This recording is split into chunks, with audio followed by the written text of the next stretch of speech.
because after so much has been taken away in 2020, skiing is still something families can go out and do together. The Roca team is still having their best year ever, sending 3 climbers to nationals. For the Rochester Grizzlies, it has taken just 3 years to create a junior hockey program and turn it into a contender. The Caston Manorville football team canceling their first game of the season due to a positive COVID-19 test. For students at Sacred Heart and Adams, it's more of entertainment and even a sport.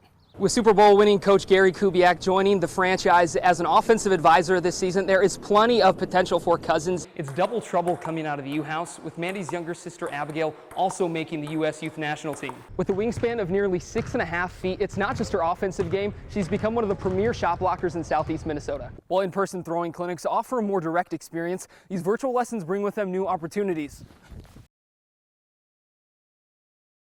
Minnesota Vikings defense is far from the Purple People Eaters days of the 60s and 70s. This year, they rank as the 8th worst defense in the league. But their offense, that's a whole different story. But before she starts her volleyball career with the NCAA national champion Kentucky Wildcats, she had one last trophy to win for the Tigers. Entering Wednesday, the Minnesota Twins had lost 17 straight postseason games dating back to 2004. That's before the first iPhone came out. So after such a long drought, it feels like something has to change. Jose Barrios starting for the Twins. In the 4th inning, he gives up maybe the softest hit ball of the day, but it's all about location. And the Astros take a 1-0 lead. The Twins' offense is silent until the 5th inning. On Tuesday, Nelson Cruz had the only RBI of the game for the Twins. Today, he brings in another one, roping that pitch to left. Minnesota trying to take the lead, but Luis Arraez gets thrown out at the plate to end the inning. Houston would retake the lead in the 7th with this blast to center field by Carlos Correa. And the Twins go on to lose this game 3-1. Just 7 hits in 2 games for the so-called Bomba squad, and the Twins get swept in the postseason yet again. Cole has this tattoo on his forearm that says "Brothers Forever." Luke is planning on getting a matching one on the opposite arm, so when they pass the baton to each other during relays, their tattooed arms will reflect each other. The 0-1 pitch. Swings, and there it is! There's nothing quite like the sound of baseball. Those sounds have been guiding Rochester's Chris Matthews for years. I got a boombox for my 9th birthday and started listening to Bob Uecker and for the Brewers, and that did it. But growing up outside of Milwaukee, he was never hitting the game-winning home run or taking grounders at shortstop. Okay, ball again. I was born at 26 weeks, and I have a condition called retinopathy of prematurity.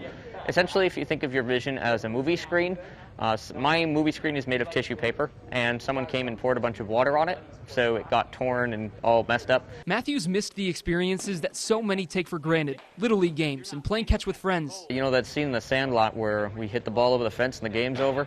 That was me, but it was any time I hit the ball because I had no idea where it went in my yard. So that ended my T-ball career prematurely, really before my prime, if I do say so myself. Despite his vision, his love for the game never faded. And at 23 years old, he reached out to the Spotted in Rochester Facebook group, asking if someone could teach him to pitch. You know what the circle change is? And the post caught the eye of the perfect teacher. Someone who grew up with a family member who's blind and deaf, and my brother learned to swim really at a good age at 4 and was really good. I realized quickly that this would be something that's really cool, and anybody that wants to overcome adversity like that, I'm all for it. A new experience for both student and teacher. He's going to have to learn is how to feel that alignment, the timing and balance, and then the amount of force he needs to throw the ball at a certain distance. Perfect! Some of this stuff is things that 5, 6-year-old kids are learning, but to have to learn that not only at a later age, but from a different perspective has been really interesting to me.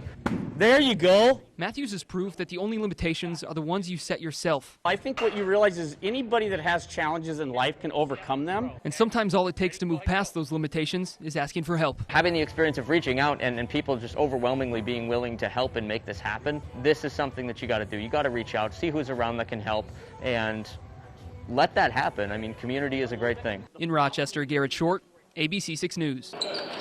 There's always a crowd favorite at Lake City boys basketball games.